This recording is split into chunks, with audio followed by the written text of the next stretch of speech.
morning, Acadiana. You're tuned in to Local News Live, a production of AOC Community Media in partnership with the Acadiana Advocate, or The Advocate, our source of local journalism, our local paper that we tune into to get our news. Thanks to all those journalists working hard over there, and hopefully we are able to provide a service in reading the news. We would not be able to provide that service without the great assistance and awesome help of our volunteer reader every morning.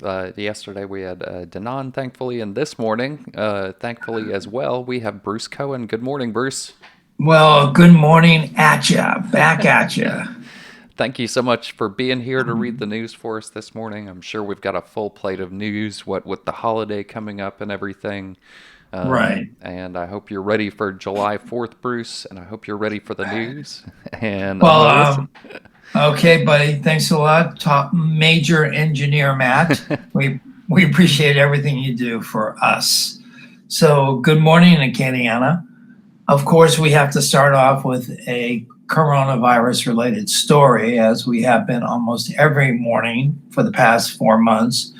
So Acadiana smashes virus records.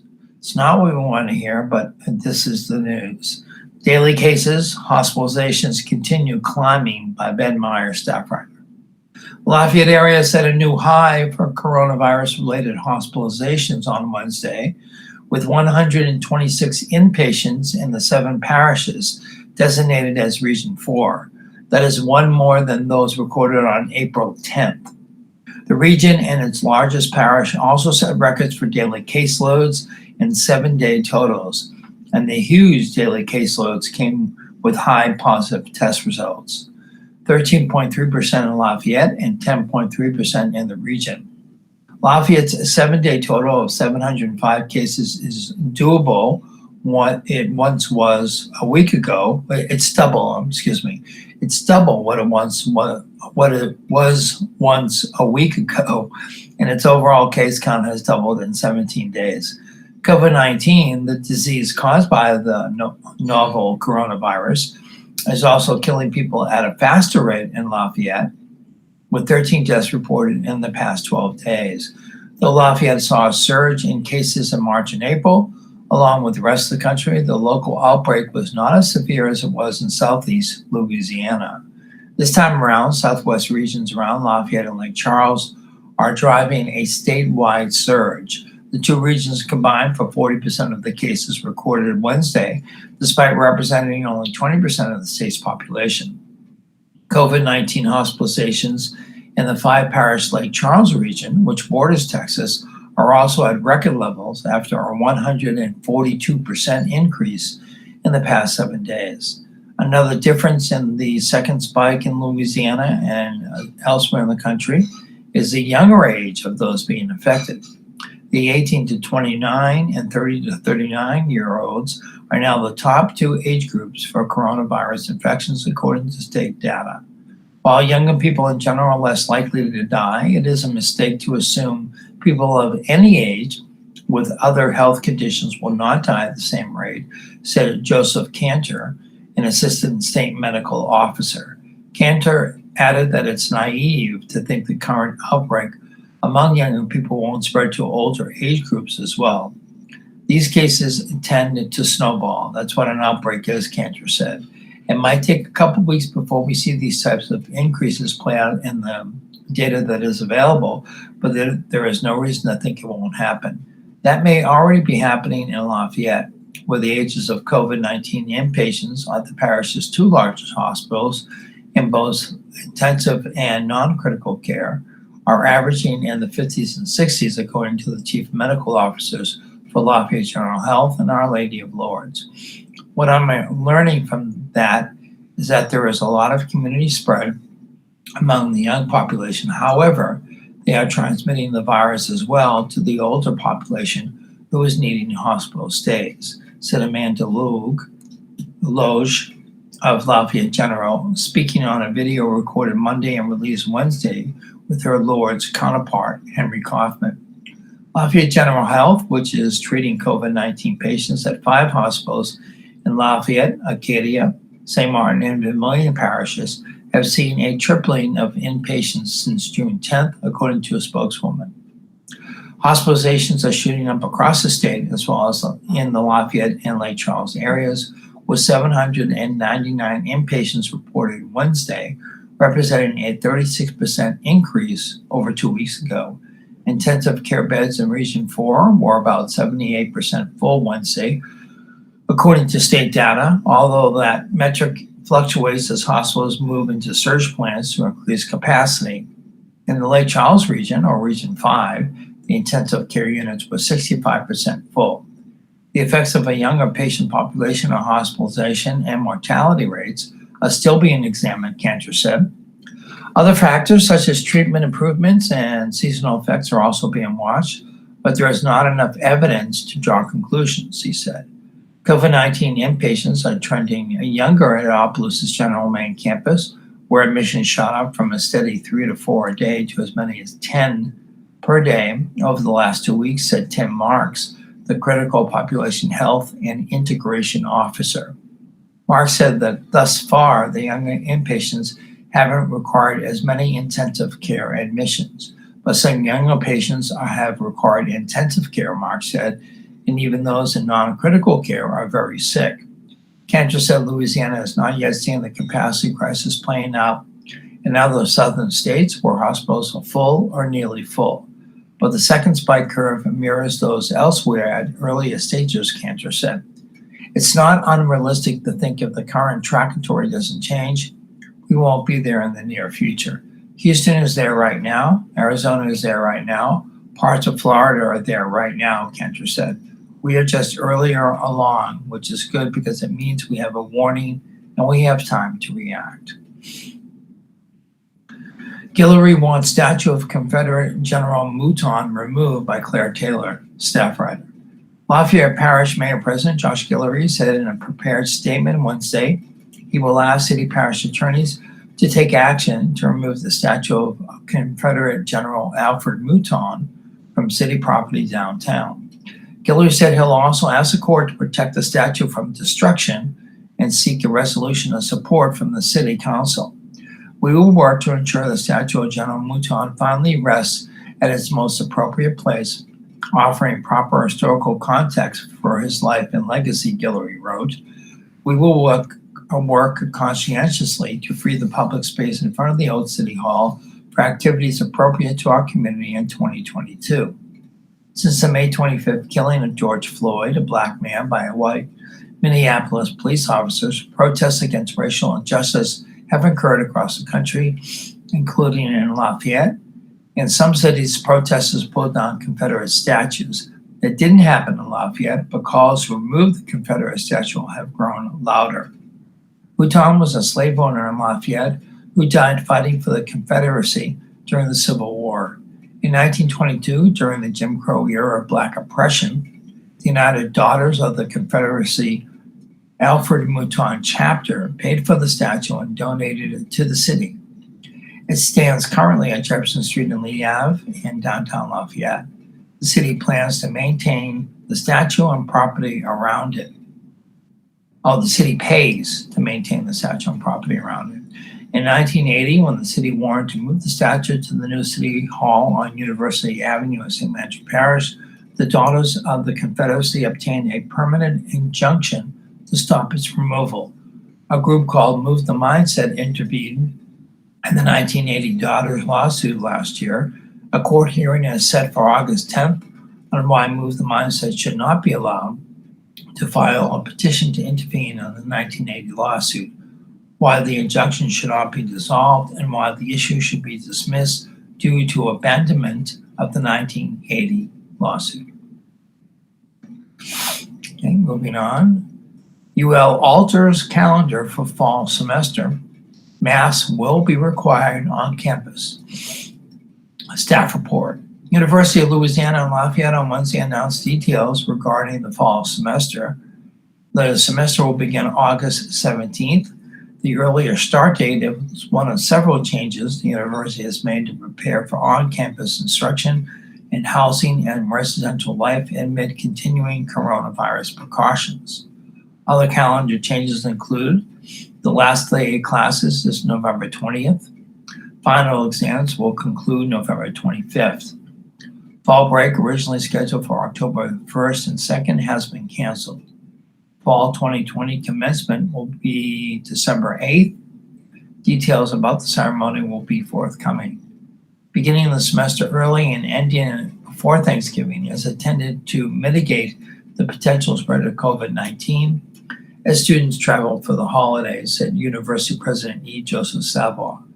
We are planning for a number of contingencies. Decisions will be made up to now have been based on the best public health information and guidance available, and that will continue to drive our decision making going forward, he said. As an additional public safety measure, the university is requiring all students, faculty, staff, and visitors to wear masks or face coverings while on campus. Masks will be available in all classrooms, so students may wear their own. Signage throughout campus will direct traffic flow and remind viewers to practice social distancing, to wash their hands frequently, and to wear masks at all times. Disinfecting supplies and hand sanitizer will be available in buildings and classrooms. Fall courses will be offered through a number of delivery methods, including in-person and remote. The course catalog has been updated to indicate how courses will be presented. In addition, class sizes for in-person courses have been limited to ensure at least 6 feet between all students and faculty. In some instances, seats and desks may be blocked off. Students will move into residence halls and campus apartments August 12th through the 15th. Residents will be assigned a specific time and date to move in. In addition, only one non-resident will be allowed in the building to help a student move in. Residents and non-residents will be screened before they are allowed to check in. This screening will include a temperature check. Everyone will be required to wear a facial covering throughout the move-in process. No more than 2 campus residents will share a bedroom or bathroom. Custodial staff has increased cleaning and sanitation of all common spaces and high-touch areas, such as elevator buttons, door handles, public restrooms, and laundry rooms. The Office of Campus Food Services has eliminated self-service options, but has expanded choices for carry-out orders. In addition, dining rooms have a limited seating capacity, updated configurations, and floor markers to encourage social distancing. High-touch surfaces will be cleaned and sanitized frequently. Touchless entryways, online ordering, cashless payments, and delivery options will limit contact between dining staff and students.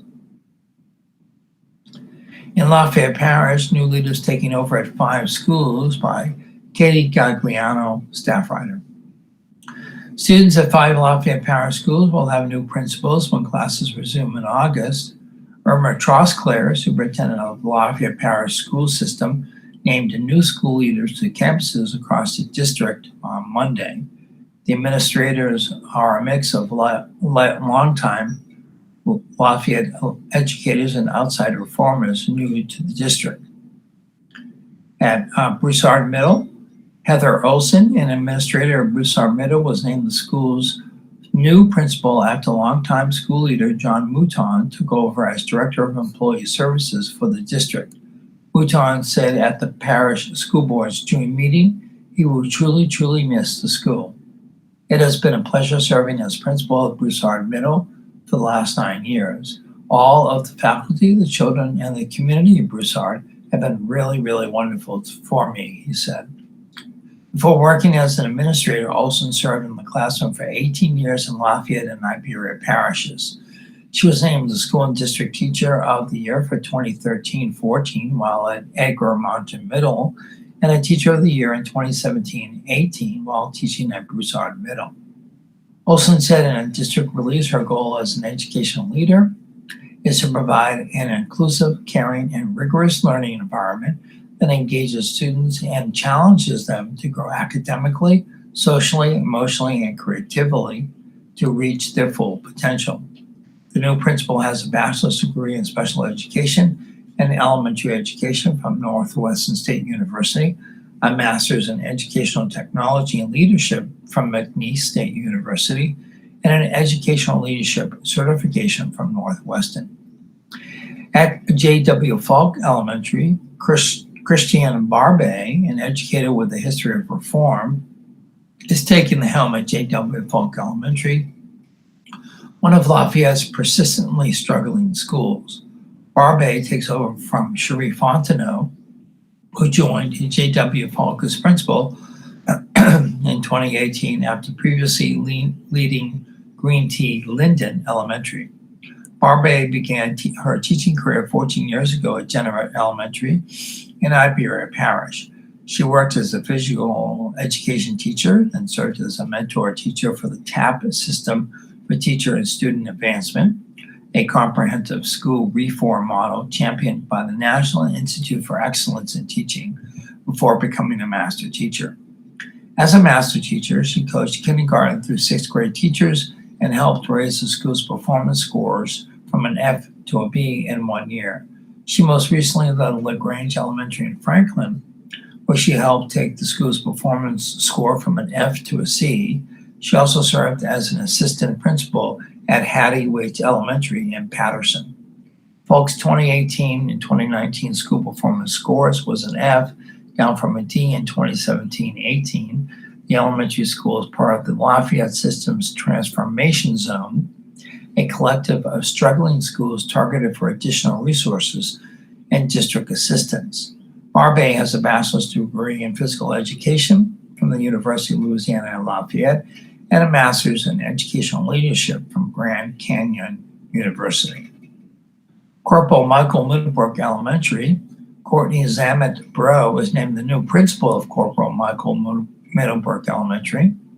Bro was the founding assistant principal of Marshall F. Billiard Elementary and previously held leadership positions at J.W. Falk Elementary, the Truman Early Childhood Education Center, and Paulboro Middle. Bro is succeeding Annie Herman, who retired at the end of the school year. Bro has a bachelor's degree in elementary and secondary education and a master's degree in educational leadership from UL. She spent most of her career in the classroom as an educator and content coach, working primarily with first through fifth grade students. I believe there is a greatness in all of our students, and so I work each day to make sure they believe that about themselves as well. I want to impress upon them that hard work and dedication is all that is needed to reach their full potential, Bro said in the district release. S.J. Montgomery Elementary, Ronika Coleman, educator with more than 14 years of experience, is joining the Lafayette Parish School System as principal of S.J. Montgomery Elementary. Coleman succeeds Stephanie Robin, who assumed leadership of the school in September 2017, and is now working as a federal program manager for the district, according to district personnel records.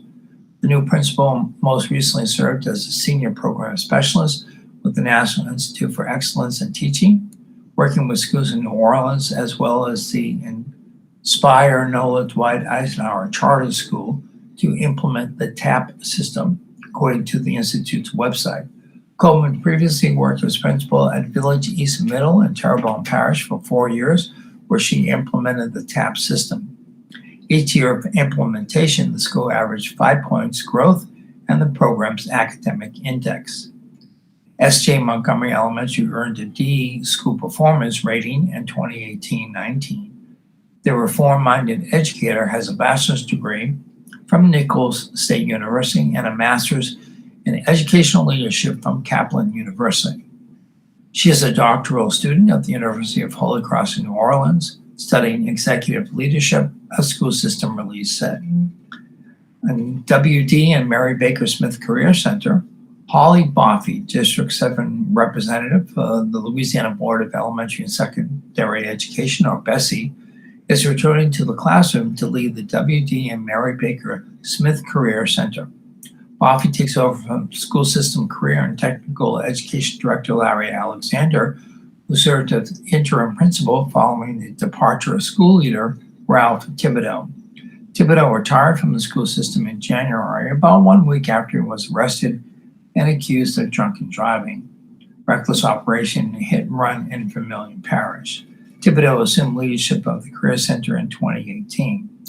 Lafayette served Aunt Bessie since 2011. She taught middle school for 10 years, primarily at Paul Borough Middle, and was named Louisiana Teacher of the Year in 2010. Lafayette also founded and operates Ed Talents, an educational consulting firm that specializes in attracting, training, and retaining teachers and school leaders. Career credentials are the bridge many students need to a positive and productive future after high school graduation. I look forward to working with the school system and the community to help create opportunities for students to earn those credentials and find good first jobs, Lafayette said in a district statement. Okay, we'll take a little bit of a break here and look at some public service announcements for this morning. The Diocese of Lafayette Office of Communications states that Bishop Douglas Desautels of the Diocese of Lafayette has confirmed with Lafayette Mayor President Josh Guillory that churches are exempt from the updated COVID-19 guidelines now in effect in Lafayette Parish, which limit gatherings to 200 people and mandate the wearing of masks. All Catholic Church parishes in the diocese will continue to operate under the state of Louisiana Phase 2 reopening directives. Bishop Desautels continues to strongly recommend that parishioners wear masks while attending Mass. Camp Unique, Dreams Foundation. Every summer, the Dreams Foundation of Acadiana hosts the greatest camp of all, Camp Unique. Camp Unique is suited for individuals with special needs. Camp Unique will be held July 13th through the 17th through ages 5 through 13, July 20th through the 24th for ages 14 and up. Fee will be $75, and the theme this year is Peace and Love. All Camp Unique sessions will be held at Lark's Acadian Village. Individuals of all ages have a blast participating at the camp that is specifically tailored to them.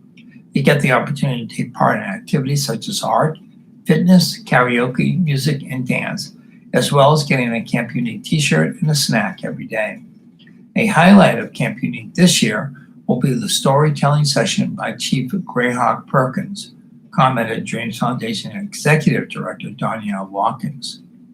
As a recognized expert on Native American and American colonial history, Perkins has inspired many audiences over the years, sharing tales of ancient cultures as a tribal storyteller and as a teacher of various subjects in Louisiana's school system. The registration for Camp Unique can be found on the Dreams Foundation of the Acadiana website at dreamsfoundationaca.org. Volunteers are also being sought at this time, so if you're interested in volunteering, go to their website, look up the volunteer tab, and fill it out to become a volunteer. For more information about Camp Unique, contact Danielle Watkins by email at Danielle, that's D as in daughter, ONIELLE at dreamsfoundationaca.org, or you can call 337-962-1609. Okay, and Vitalant begins testing all blood donations for antibodies to COVID-19. Donors learn their antibody status, and patients receive critically needed blood. Vitalant became the first national blood bank to test all blood donations for antibodies to SARS-CoV-2, the coronavirus that causes COVID-19. The nation's largest independent nonprofit blood collector, serving hospital patients in South Louisiana, is providing the test results to donors who complete successful blood donations, which are critically needed now. The antibody test authorized by the FDA will indicate if the donor's immune system has produced antibodies to the virus, regardless of whether they ever showed symptoms. It is possible that over time, the broad use of antibody tests and clinical follow-up will provide the medical community with more information on whether a person who has recovered from COVID-19 is at a lower risk of infection, and if so, for how long. For more information, visit vitalant.org/COVID-free. Donors are urged to give blood as soon as possible. Appointments are strongly recommended. You can visit Vitalant, that's VITALANT.org, or you can call 877-258-4825. That's 877-258-4825. All right, jumping back into the news. Lafayette School District to require masks at graduations. Ceremony scheduled for July 9th through 11th at the Cajun Dome by Katie Gagliano, staff writer. Lafayette Parish School System will require attendees and high school graduates to don masks to attend graduation ceremonies scheduled at the Cajun Dome next week. The mask requirement was announced Wednesday along with other recommendations from the district to protect students, faculty, and guests as the coronavirus pandemic continues and Lafayette Parish record spikes in virus case numbers. Northside and Acadiana High Schools will hold ceremonies July 9th. Early College Academy, Lafayette High, and David Thibodeau STEM Magnet Academy are celebrating July 10th, and Ove Como, Southside, and Carrincole High Schools are observing ceremonies July 11th. Graduation ceremonies were originally planned for May 16th, 22nd, and 23rd. All LPSS is excited to honor our graduates during this precarious time. We must plan for extra steps and procedures and adhere to safety protocols to protect everyone in attendance, the statement said. Everyone on the premises, including graduating students, guests, staff, and faculty members, will be required to wear a face covering. Attendance will remain limited to 25% capacity. The state's phase 2 reopening stage allows for 50% capacity. Students were given 4 tickets for guests, and only attendees with tickets will be allowed entrance to the Cajun Dome, a district statement said. In addition to face coverings, all guests will have their temperature taken using a thermal camera system. Anyone registering a temperature of 100.4 degrees or higher will not be allowed to enter the facility. Emergency medical technicians with Acadian ambulance services will be on site to conduct secondary screenings of attendees with elevated temperatures, the release said. Each student's guest will sit as a group in pre-assigned seating distance from other attendees by empty chairs. The groups will be arranged in a checkerboard pattern to promote social distancing. Congregating before or after the ceremony is discouraged. After the ceremony, guests and students are encouraged to immediately return to their cars and take photos off-site. Photographs will not be allowed during graduation, but a video of the ceremony will be live streamed by the Cajun Dome and later available for purchase, district leaders said. Food will not be sold at the Cajun Dome, but bottled water and soft drinks will be available at concession stands.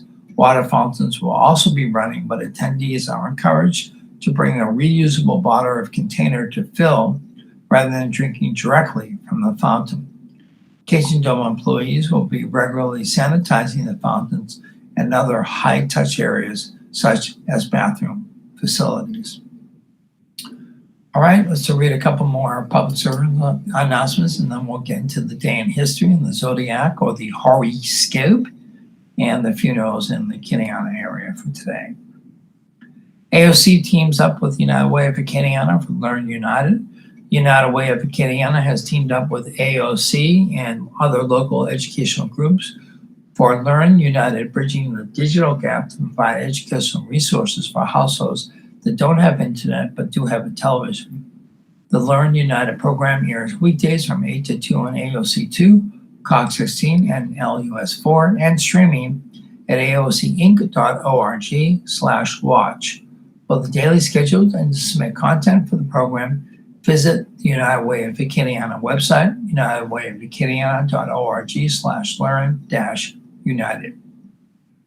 If you're feeling overwhelmed with stress, fear, and anxiety during this pandemic, and about the uncertainty of surrounding the public health emergency, there is a special Keeping Calm Through COVID hotline you can call. This connects you to trained, compassionate counselors who can offer support and who can direct you to mental health and substance abuse counseling services in your area. Trained counselors available 24/7, and all calls are confidential. If you need to call this hotline, the number is 866-310-7977. Again, that's 866-310-7977. Locally, if you dial 311, you'll get the latest up-to-date COVID-19 and information. You'll get through to a call center with volunteers and medical professionals who are active 24/7 to answer your questions about COVID-19 and to determine if you need to get screened. You can also call 311 and press option 2 if you're a business owner, employee, or are looking for a job to get information about applying for a small business recovery loan or to apply for unemployment benefits and related programs. Medicaid resources: if you lost your job or have reduced hours, you may be eligible for Medicaid. You can apply online at mymedicaid.la.gov. You can also apply by phone by calling 888-342-6207 or by mail by sending information to Louisiana Medicaid P.O. Box 91283 Baton Rouge, LA 70821. All Medicaid offices are currently closed to the public because of COVID-19. If additional assistance is needed, you can call 888-342-6207. All right, folks. And looking at this day in history, today is Thursday, July 2nd, the 184th day of 2020. There are 182 potential shopping days left in the year. Today's highlight in history: on July 2nd, 1881, President James A. Garfield was shot by Charles J. Guiteau at the Washington Railroad Station. Garfield died the following September, and Guiteau was hanged in June of 1882. On this date, in 1566, French astrologer, physician, and professed prophesier Nostradamus died in Ceylon. In 1776, the Continental Congress passed a resolution saying that these united colonies are, and of right ought to be, free and independent states. In 1917, rioting erupted in East St. Louis, Illinois, as white mobs attacked black residents. Nearly 50, mostly black people, are believed to have died in the violence. And I just want to go back to the day in history note that I just read about 1776. Yes, the Continental Congress ratified resolution on July 2nd. And there is history behind why we observe it on July 4th. I think that was later discovered to be the day that we wanted to observe this famous time in history. Moving on, in 1937, aviator Amelia Earhart and navigator Fred Noonan disappeared over the Pacific Ocean while attempting to make the first round-the-world flight along the equator. In 1961, author Ernest Hemingway shot himself to death at his home in Ketchum, Idaho. Also on this date in 1963, President John F. Kennedy met Pope Paul VI at the Vatican, the first meeting between a Catholic U.S. chief executive and the head of the Roman Catholic Church. In 1964, President Lyndon B. Johnson signed into law a sweeping civil rights bill passed by Congress. That is definitely a historical note that you want to keep in your mind. In 1976, the U.S. Supreme Court in Gregg versus Georgia ruled 7-2 the death penalty was not inherently cruel or unusual. In 1986, ruling in a pair of cases, the Supreme Court upheld affirmative action as a remedy for past job discrimination. In 1987, 18 Mexican immigrants were found dead in a locked boxcar near Sierra Blanca, Texas, in what authorities called a botched smuggling attempt. A 19th man survived. In 2009, federal marshals took possession of disgraced financier Bernard Madoff's $7 million Manhattan penthouse, forcing Madoff's wife, Ruth, to move elsewhere. In 2018, rescue divers in Thailand found 12 boys and their soccer coach who had been trapped by flooding as they exposed a cave more than a week earlier. 10 years ago, General David Petraeus arrived in Afghanistan to assume command of U.S. and NATO forces after his predecessor, General Stanley McChrystal, was fired from intemperate remarks he made about Obama and administration figures in a Rolling Stone magazine interview.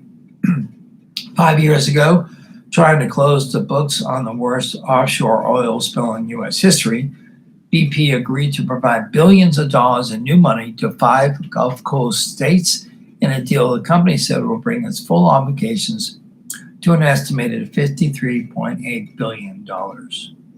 1 year ago, Lee Iacocca, the automobile executive who helped launch some of Detroit's best-selling vehicles at Ford and then Chrysler, died in California at the age of 94. Looking at today's birthdays, former Philippine First Lady Imelda Marcos is 91. Didn't know she was still alive. Go Imelda. Jazz musician Ahmad Jamal is 90.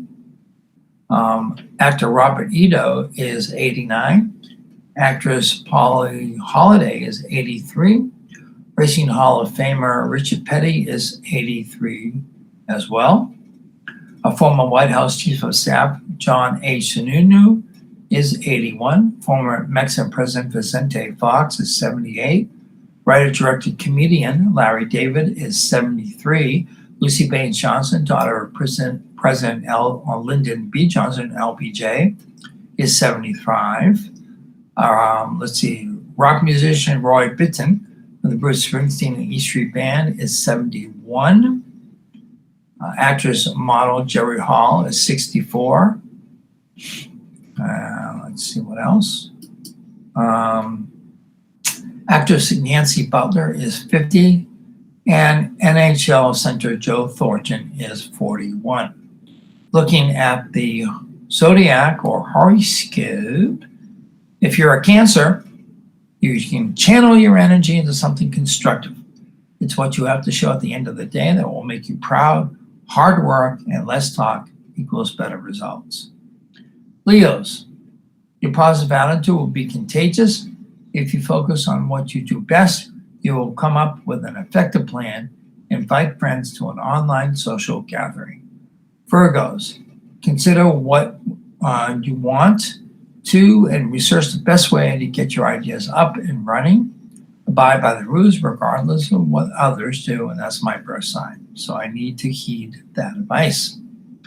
Libra, head down the information highway. A virtual tour can provide great entertainment and keep you out of harm's way. Sign up for an online conference or masterclass. Scorpio, a professional matter isn't likely to go according to plan. Let your intuition guide you and you'll make the best choice. Invest in yourself, not in someone else. Sagittarius, fix up your environment to suit current lifestyle trends. Protect yourself from anyone trying to take advantage of you. Make personal growth and progress priorities. Romance will ease stress. Capricorns, it's best not to share personal information. Honesty and integrity will help you handle an emotionally draining situation. An adjustment you make will pay off. A positive change is heading your way. Aquarius, use your resources to get what you want. You have what it takes to advance, so don't procrastinate when you should be seizing the moment and embracing opportunity. Pisces, listen to someone, but don't agree to something you don't want to do. Rid yourself of people who aren't a good influence and avoid tempting situations. Put your health and emotional well-being first. Aries, high energy, discipline, and desire to be your best will encourage a positive transformation. Personal growth and gain are heading your way. Taurus, work quietly behind the scenes. If you are too vocal regarding your plans, someone is likely to interfere. Don't share your ideas until you are prepared to market and promote them. And finally, Gemini, be realistic and plan your strategy with care. Aim to succeed by doing what you can without having to depend on others. Personal gains will be the most rewarding. And as always, the horoscope or the zodiac is an entertainment feature not based on scientific fact. Looking at the funerals today in the Kiriana era, Annette Benoit at David or David Funeral Home at VRATH at 11 a.m. I need to call them and find out the correct pronunciation because this funeral home comes up quite a bit. Chad John, Del Home Chapel of the Flowers at 10 a.m. Paul LeBlanc, Melanson Funeral Home and Evangeline Memorial Gardens Chapel in Carencro at 3 p.m. Leroy, St. Michael the Archangel Catholic Church at 10 a.m. and Richard Seeley at Calvary Mausoleum of Lafayette at 10:30 a.m. Okay, and let's see what else we have in our public service announcements. LEDA, individuals whose hours are being reduced at work or have been laid off from unemployment may qualify for unemployment insurance benefits.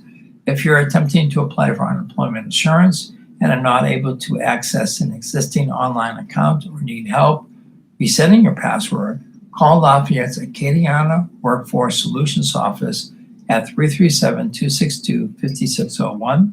Due to high call volume, some calls may not be answered immediately. You can call again at a later time or contact one of Louisiana's other local offices for assistance. In addition to unemployment insurance benefits, individuals looking for supplemental income can consider local employment opportunities with businesses who are seeking temporary part-time and full-time workers by visiting the COVID-19 Help Wanted resource page at lafayette.org/helpwanted or LEDA's virtual job fair page with local businesses seeking to hire local candidates for full-time employment opportunities at lafayette.org/jobs. Okay, let's get back into our news. LSU gets commitment from Virginia. Oh, that's, let's see. That is sports related, so we'll get to that last.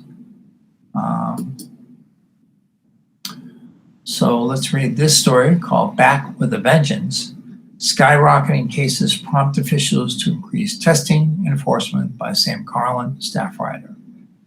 As Louisiana continues to experiencing worsening coronavirus trends, state and federal offices are ramping up testing sites and will start to crack down on businesses not following the rules, an effort to avoid reaching a point where Governor John Bel Edwards said he will impose more restrictions to keep hospitals from being overwhelmed. The state on Wednesday reported its larger number of new cases, 2,083, since April 4th, when the state was still grappling with rapidly rising cases and hospitalizations that prompted Edwards to institute a stay-at-home order in late March. Testing has ramped up considerably since then, and the state nearly doubled its 200,000 per month goal for tests administered in June, with about 385,000. Some of the cases reported Wednesday may have been from mid-June because of a delay in reporting from one lab. Still, the number of cases has outpaced the number of tests being administered, and cases have risen sharply in recent weeks. And hospitalizations, a key factor that Edwards' administration looks at when deciding whether to impose or loosen restrictions, have risen from a low point of 542 on June 13th to 799. That puts the state back where it was on May 27th with hospitalizations. This disease is coming back, and it's coming back with a vengeance, says State Health Officer Jimmy Guidry. We better start getting serious. The most recent spike in cases came as East Baton Rouge joined Jefferson and New Orleans parishes in mandating people wear masks in public, an effort to slow the spread of a highly contagious virus that spreads largely person to person through respiratory droplets. Federal, state, and local officials, along with public health experts, have urged people to wear masks or face coverings to limit the spread of particles from the person wearing the mask. In phase 1 of Louisiana's reopening, which ran from May 15th to June 5th, the share of tests that resulted in positive cases was under 5%. That figure has risen steadily and sat at 7.4% over the past 7 days, according to the Louisiana Department of Health data. Federal officials say states should remain at least under 10% positive rates. The surge is happening unevenly across the state. For instance, on Wednesday, Acadiana reported 12% of its total tests came back positive, and Greater Baton Rouge had a 10% rate. The New Orleans region had a 5.6 rate. Those rising rates of positive cases have garnered the attention of the White House, Edward said in a Wednesday news conference.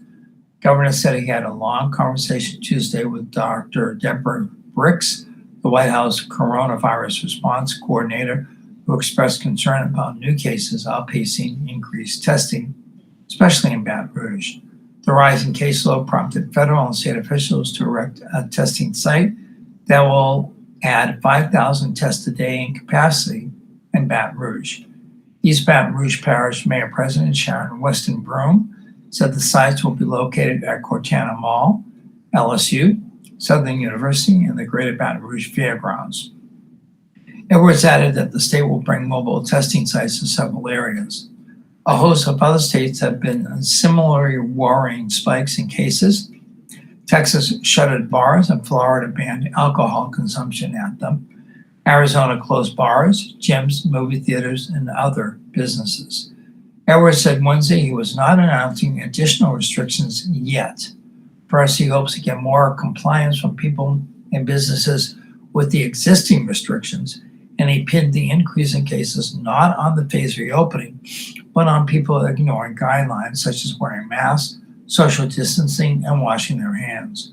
On the other hand, the governor insisted, we're not going to threaten our ability to deliver health care. If at some point, if we don't get out this trajectory we're on, we're going to have to impose more restrictions.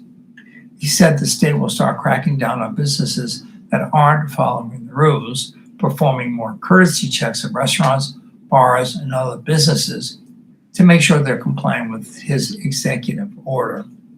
Governor issued his most recent order last week when he paused reopening and kept the state in phase 2 until at least July 24th. The governor added he is not aware of any bars or restaurants having their liquor licenses pulled for not complying, which Texas has done to some bars. We're going to increase enforcement, Edwards said, because we don't want to go back to reduce occupancy if we can avoid it. We don't want to go back to closing down businesses and so forth if we can avoid it. Acadiana continued to see worrying trends as the virus put more people in the hospital as of Wednesday than at any point on record. A total of 126 COVID-19 patients were hospitalized in the seven parishes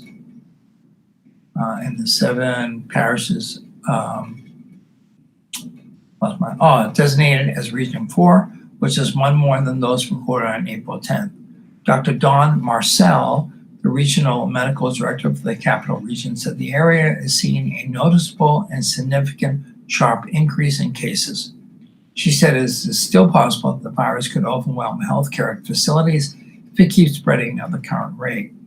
Young people have comprised an outsized share of the rising caseload of late, although people in the 18 to 29 age group that has seen a surge in cases often don't experience some of the more dire symptoms as older people or those with underlying health conditions. Officials have warned they can easily spread the virus to those who are at more risk. Young people with COVID are contagious, Edwards said.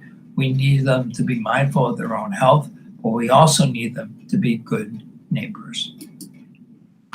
Louisiana small businesses can apply for $15,000 grants starting July 28th by Sam Carlin, staff writer. Louisiana small businesses can start applying for up to $15,000 grants each on July 28th. Treasurer John Schroeder announced Wednesday after he selected 3 firms to run the $275 million program set up by Republican lawmakers. Schroeder said that at a news conference he selected accounting firm Postlethwaite and Naderville to administer the program. New Orleans-based marketing firm MLC Works promoted, and OpenGov to handle the online portal. The program was pushed by a task force created by legislative leaders to come up with ideas for coronavirus recovery, and the legislative sessions that ended Tuesday. Jason DeCure, a lobbyist who chairs that task force, and former state representative and Lafayette Parish Mayor President Joe Robideau, a member of the task force, bid on the contract to run the program, prompting calls from at least one top Republican lawmaker to withdraw. Instead, Schroeder's office will spend $7.16 million of the federal aid on contracts with Postlethwaite and Netterville, MLC Works, and OpenGov. PNN's contract is up to $5.8 million. MLC Works will get up to $1.2 million, including media buys, and OpenGov will get up to $158,000. PNN will vet applications from eligible businesses starting July 28th. That's July 28th, and businesses can go to la.treasury.gov to sign up for updates. Schroeder was required by law to announce a program start date by Wednesday. This is a first-come, first-served, Schroeder said, adding that $270 million is not going to go very far. To qualify, a business must be based in Louisiana, have suffered an interruption of business, be owned by at least 50% of Louisiana residents, have filed taxes in 2018 and 2019 and will file in 2020, have no more than 50 full-time employees as of March 1st, have customers or employees visit a physical location, and not be part of a larger business, not exist for the purpose of advancing political activity or lobbying, and not derive income from passive investments without active participation in business operations. Schroeder said of the more than 457,000 small businesses in Louisiana, only 70,000 received federal aid. In the first 21 days of the Main Street Recovery Program, only businesses that did not already receive federal aid or insurance payouts will qualify. The cap on the grant amount is $15,000, and companies will have to prove they had coronavirus-related expenses that will be spelled out by the time the program begins, but the money does not need to be paid back. Schroeder said demand will likely far exceed supply, which is $275 million, after lawmakers take $25 million from the initial $300 million pot of money to put toward frontline workers. It could be sucked up in the first 21 days, Schroeder said. We just don't know. Schroeder also said the office needed to ensure that it could operate the program without being handcuffed if the governor's emergency declaration expires. That's why he said he needed an amendment to a budget bill that was made late in the legislative session to exempt him from procurement rules, saying there is nothing to it. $40 million will be set aside for grants from minority-owned, female-owned, or veteran-owned businesses in the first 60 days. Grants will be paid out until December 1st, and when the money runs out, whichever is sooner. Louisiana's program is one of the key accomplishments of Republican lawmakers in the legislative session that ended June 1st. A month-long special session began immediately thereafter. The state received $1.8 billion in federal coronavirus aid, and the legislature agreed to use more than $900 million to plug holes in the state budget. That left $811 million that Democratic Governor John Bel Edwards wanted to send to local governments. But after Edwards' administration hinted that local governments likely wouldn't be able to tap into all the money, Republican lawmakers backed by the Legislative Task Force pushed forward a plan to use $300 million of the funds for small business grants, modeled after a similar program in Mississippi. Now Louisiana is spending $275 million on the grant program, more than $500 million on local governments, and $50 million on frontline workers, though money could be shifted if one of the pots has leftover funds. And finally, in sports, LSU gets commitment from Virginia prep star by Scott Rabelais, staff writer. NCAA mandated recruiting constraints during the COVID-19 pandemic have kept schools from having prospects on campus for summer camps and traditional visits. That was the case for Nguyen Brown, a 6'3", 205-pound outside linebacker defensive end. But apparently what he learned from a distance about LSU was enough for the four-star prospect from Ocean Lakes High School in Virginia Beach, Virginia, to become the latest commitment for the 2020 CFP National Champions, despite being unable to set foot on school grounds. Brown announced his commitment to the Tigers on Wednesday afternoon, choosing LSU over a bevy of others that include Tennessee, South Carolina, Michigan, Penn State, TCU, Miami, North Carolina, Virginia, and Virginia Tech in state. In a video he posted to social media, Brown thanked his mother for sacrificing for him and his siblings. Her biggest worry was that we would get caught up in the wrong crowd and get into some trouble, Brown said. I took a different route and saw that sports could be a way out. I saw how my mama's family struggled and I wanted to do my part, so I focused all my energy on football. Brown is the 13th commitment for LSU for 2021, pushing Ed Orgeron's program just past the halfway point of 25 signees a school can have in a recruiting cycle. According to the 247 Sports Composite Rankings, Brown is a 4-star talent and the number 194 prospect nationally, the number 11 weak side defensive end, and number 7 recruit in Virginia. 247 Sports in-house rankings, however, have Brown as a 3-star, the number 27 weak side, and number 13 prospect in Virginia. LSU's pursuit of Brown is yet another indication that the program's coast-to-coast recruiting approach isn't slowing down. Only 2 of the Tigers' pledges, fellow defensive end Savon Jones, 6'5", 240, the St. James and West Monroe punter Peyton Todd, 6'5", 210, are from Louisiana. The rest are from 8 other states: Mississippi, Texas, Florida, Georgia, California, Ohio, Michigan, and now Virginia. That matches the number of states from which LSU signed 22 prospects for the 2019-20 recruiting cycle, plus 2 transfers outside linebacker Jabril Cox, 6'3", 233 from North Dakota State, and tackle Liam Shanahan, 6'5", 270 from Harvard. LSU's last recruiting class also included a signee from Virginia, inside linebacker Antoine Sampa, 6'2", 220 of Woodbridge. The Tigers now have the number 9 ranked recruiting class, according to 247sports.com, and are 3rd in the Southeastern Conference behind Tennessee and Florida. And that wraps it up this morning, folks of Acadiana. I appreciate you listening and allowing me to read you the news cycle provided by the wonderful Acadiana Advocate that we partner with. We do this every Monday through Friday morning from 9 to 10 a.m.